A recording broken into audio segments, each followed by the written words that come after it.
Enjoying the show? You can help others find it and enjoy it too by giving us a 5-star rating or review. If you feel like reaching out to us with a question or comment, you can send us an email at mywifetherd@gmail.com. And don't forget to visit our website at mywifethedietitian.com, as well as our social media pages. We're on Facebook, Instagram, and YouTube. Enjoy the show. It's Rob and Sandra from My Wife the Dietitian, and this is Nutrition Nuggets. Hey, Rob. Oh, hi, Sandra.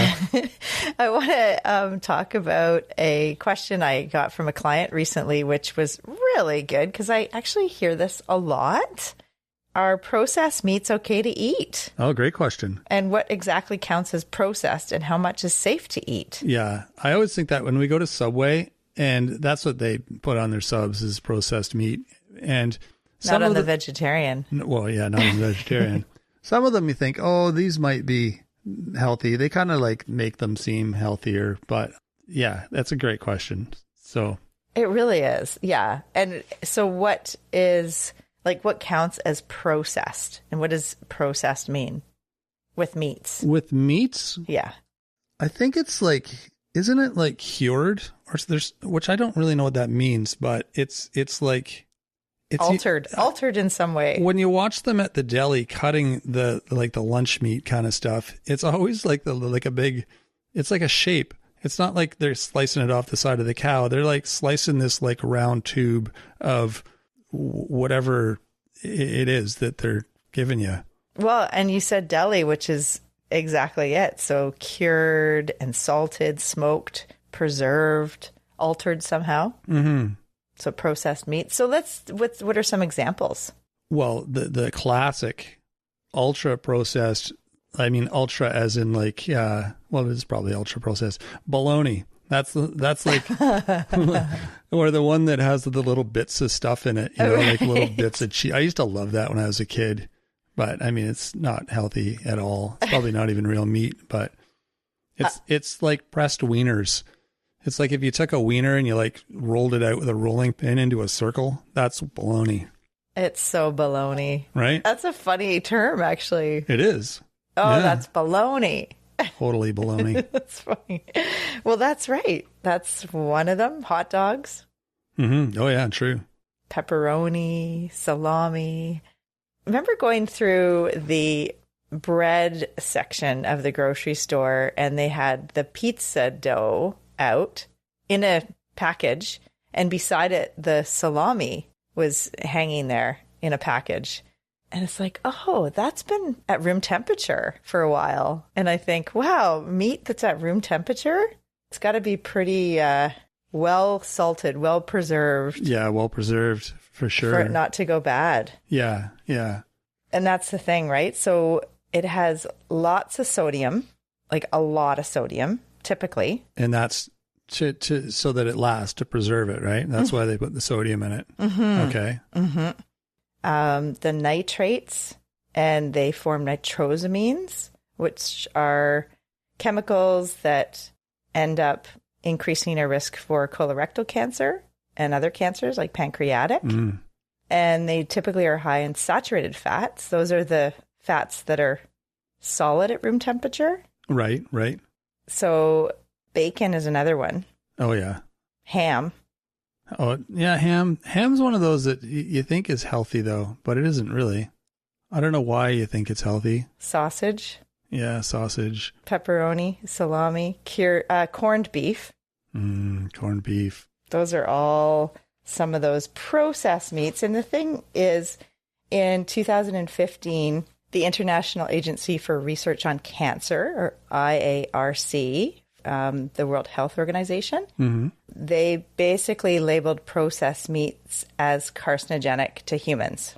Right. So, I remember that. Yeah. So it changed the category basically with the evidence and the mounting studies. So processed meats were in the same category as tobacco smoke, asbestos, aflatoxins, which are the mold in peanuts that are cancer-causing, and processed meats now. The mold in some peanuts. Well, yeah, not yeah. You don't want to scare everyone. What? There's toxins in peanuts? Whoa, I don't want to eat peanuts anymore. There's No, some that are bad. Yeah, like if it's a peanut in a nut and it's green and moldy, Yeah, don't eat it. Yeah. Yeah, those are the ones that are the aflatoxins. But yeah, that was a shock to everyone to hear that, just that it's in the same category as smoking. Mm-hmm. Yeah, no doubt. So there was an interesting document on Cancer Research UK, tobacco versus meat, the risk for cancer. So with tobacco causes 86% of lung cancers. Mm-hmm. With processed and red meats, it's 21% of bowel cancers. Oh, wow. It causes that. Yeah, that's the cause. Wow. Yeah. And with tobacco, it's 19% of all cancers. So I said lung cancer at first. Right. And with meat, it's 3% of all cancers. Holy. That's a lot. Mm-hmm. I wonder how many people, when they heard that new study or the new classification, changed their eating habits. Or if people are still like, oh, well, I'm still going to go to Subway and get my big deli sandwich and still going to order the pizza with the sausage on it. And do you know what I mean? Like, humans are funny that way. It's like, yeah, this will kill you. It's like, yeah, but it tastes good. I'm going to keep eating it. Well, it hasn't killed me yet, so I guess I'm okay. You're funny. My dad used to eat this stuff, and he lived till he's 90, so it must be fine. That's right. Right? I love when people explain it like that. Oh, look at George Burns. He drinks whiskey and smokes cigars all the time, and he lived till he's whatever, and so therefore that stuff isn't bad for you. It's like so logical. That's so funny, People Rob. crack me up. You're funny. Well, I guess part of it is I've seen this resurgence in like with keto and paleo diets and people eating bacon like all the time God, and putting these different processed meats in their grocery cart like all the time as a staple. And that's what I said to the client. It's like, treat it like candy. I mean, in my world, as we talk about relationship with food and you have to be eating for the rest of your life. And I think all foods can fit, but there's balance and there's moderation and there's variety. And typically in our household, we won't buy bacon or sausage. It's not in our regular grocery cart. Mm-hmm. Maybe on a special occasion or if we're visiting family or friends and that's what we're having, great, I'm eating it. Oh, yeah. It's like candy, right? I love it. It's tasty. But yeah, it's not on our plate every day. No. And that's the whole thing about risk, right? With the risk of cancer, it's like there's other lifestyle factors that affect risk too. Mm-hmm. So we have to take into consideration all of that. So if this is something you're eating, 3-4 times a week, that's a different risk than someone who eats it occasionally. Right. So back to this interesting document. So the number of cancers per year in the UK that could be prevented if no one smoked is 64,500 fewer cases of lung cancer. Wow. And the same goes for if no one ate processed or red meats, it was 8,800 fewer cases of cancer. Wow, that's substantial as well. Yeah. Holy. It's a tricky one though because it's such a common component in lunches for one, and people think that that's their protein. When they make their sandwich, they're like, okay, I've got my bread, I got my meat on it, maybe some cheese, maybe if you're lucky, there's a strip of lettuce on there or tomato, but that's most people's sandwiches, ham and cheese or bologna or, and it's hard to change those habits. Yeah. Right? Yeah. And you've actually led right into the next point. Well, and pizza too. I was going to say like that's people's go-to with pizza. You want meat on it, but there's no like healthy meat for pizza. It's all processed meat that you put on pizza. No. Well, typical, like traditional pizzas. I know they're getting a bit more gourmet now with their toppings and you can get like chicken or make it home. Well, yeah, but like your store-bought pizzas are all processed meat. And that's another mainstream item for most people is pizza. True. Oh, yeah. Absolutely. Yeah. No, that's so true. And I want to talk about how you framed that because the colorectal cancer studies dating back to 1966. So there was a huge meta-analysis and epidemiological study looking at all the research dating back to 1966. So a person who eats 50 grams a day of processed meats, and that's equivalent to about 2 slices of ham, Oh, that's not very much. has an 18% chance of developing colorectal cancer. Wow. And Really? so that's 2 slices of ham. 100 grams a day of processed meat has 36% chance of developing colorectal cancer. I'm surprised we're all alive. I know. Yeah. I mean, the amount of meat that people eat. I know. Wow. Well, in the next episode, we're talking about something that is helpful for this. Oh, good. Okay. Yeah. But so 2 slices of bacon is about 75 grams of processed meats. So if we look at in a day, oh, by the way, the risk, because I forgot to mention this when we talked about tobacco versus meat, the statistical rate in the population of developing cancer is greater for smoking tobacco than for eating processed meat. Just to set the record straight. Yeah. Okay. Okay. So looking at like just a common day of eating, because you mentioned that this is what people eat. So if you have like a typical English breakfast, you've got your 2 sausages, which is 60 grams of processed meats, and 3 bacon. That's 75 grams. Okay. So what you can do, and this is the action, how to reduce. And I think the best way is probably just not to have it on the plate and use other foods instead. Yeah, right. But if it's a special occasion and you want to eat it, 1 sausage would be 30 grams and 1 bacon would be 25 grams. So you're just reducing the amount, so cutting it down. For lunch, if you had a ham sandwich with 2 slices of ham, which is the 50 grams, you could swap it for tuna or chicken. Right. And that's 0 grams of processed meat. Yeah, exactly. That's true.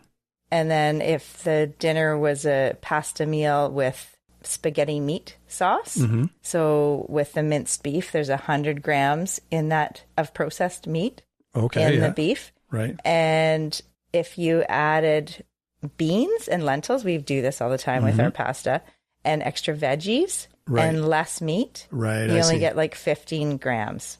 True. So then at the end of the day, with the original, like commonly eaten breakfast, lunch, and dinner, with the amount of processed meat that I mentioned, there's about 285 grams of processed meat. Right. Whereas the reduced amount of meals that we talked about is 70 grams. So that's a way less amount. A little trick I use when I'm making, like, say, an omelet or scrambled eggs, if there's sausage or bacon, if you take 1 sausage and you, like, dice it into, like, small little chunks and throw it in, it goes a lot further than just having a single sausage on your plate.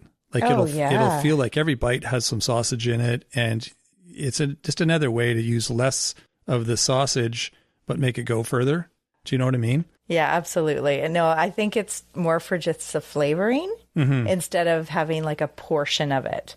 You know, the same with the bacon, just 1 like slice of bacon or bacon bits or something. And they're so flavorful. They're so salty that, you don't need a lot of it. It's like olives, you know, like you don't need a lot in order to taste it. Yeah. And that's why you're eating it, because you like the taste of it. So yeah, it's kind of a win-win. That's way right. to approach it. Well, and I mentioned the nitrosamines that are the problem, a lot of the problem with the nitrated meats. Like they have those extra nitrates. So these are chemicals that are naturally found in the meat of the cured meats. Yeah. And then also the bacteria in our gut produce those. Remember, we've talked about postbiotics and the different chemicals that happen after we eat something. And we have all these microorganisms in our gut that are producing chemicals. Well, we can have really great chemicals being produced and helping our metabolism, helping our health, or we can have chemicals that are actually hindering our health and making our risk for colorectal cancer increase or pancreatic cancer increase. And this is the chemicals that our gut creates. That are the bacteria in the gut. Based on what we eat. Yes. Yeah. So the good news is when we eat foods that have vitamin C, what happens, it increases the natural killer cells in our stomach and in our GI tract, and it helps to reduce the formation of the nasty nitrosamines in the cured meats. Interesting. So that is because the vitamin C is such a powerful antioxidant, it has widespread effects on cancer in subtle ways. So the vitamin is part of the biochemical team that makes collagen the most noteworthy structural material in the human organism. And collagen, as we've talked about in other episodes, is the framework for the skin, the muscle, the lung, and bone. And as vitamin C intake decreases, our body structures weaken. Migrating cancer cells are then more likely to burrow into tissues and form a tumor. So the vitamin C increases collagen, a protein obstructing metastasis, the spread of cancer. So vitamin C is pretty powerful, and it's a key nutrient to include in your meal. So if you are having something that has meat, have broccoli or a vitamin C rich food with it. So the peppers, like the bell peppers, Makes oranges, berries, all those have a good amount of vitamin C. Oh, that's a good tip. So I guess and the question was how much is okay of the meat? Yeah. And are there some that are better than others? Like I'm thinking like roast turkey or like those ones seem more like real meat versus like pretend meat or meat that's been kind of like made into a loaf or one of those, you know what I mean? Yeah, exactly. So chicken and turkey, fish, lean roast beef, home cooked meats, those are all considered a healthier alternative or a healthier meat than the processed meats and the cured meats. They are processed. They're just less processed probably, right? Or they're processed in a different way maybe. They seem more like I said, authentic kind of meat. And I mean, again, with everything we talked about, farmed fish and wild fish, like where is the fish from? Where's your meat from? What does the meat eat? There's all those questions to consider when you're thinking about this. Yeah. So it sounds just like everything else is back to that 80-20 rule, like with the things that maybe aren't super healthy, just don't eat them a lot. You don't have to cut them out, but just like limit how much of those things you're eating. So 20% of the time or 20% of your plate or however that rule works. But yeah, just like you were saying, it's a treat. It's not something that you want on your plate 3 times a day. Oh, exactly. And there's other alternatives. We talk all about eating more beans, nuts and seeds, whole grains, vegetables and fruits. So, remember the plate ratio? So a quarter of that plate is some sort of protein, and it doesn't necessarily have to be a piece of meat or a piece of bologna or sausage or bacon or processed meat, right? That is where the nuances come. Right. And you maybe, I know a lot of people now are having just chicken and fish. I think variety is still important. So having, a lean meat sometimes and turkey and, we talk about egg all the time. So hard-boiled egg or an egg salad sandwich, that would be a good protein for your sandwich, tuna or any other of those canned fish that we've talked about, the sardines, the smash. Yep. Oh, you want me to say it? Sardines, mackerel, anchovies, salmon, and herring. I just want to make sure you're awake, honey. Okay, yeah, okay. Here I am. Okay. Yeah, so hopefully that answers the question. Are processed meats okay to eat? Probably not a great thing to have as a staple, but once in a while food. Exactly. And you know what else people can do? What? They can join our newsletter because there's really good information in our newsletter about this exact kind of thing.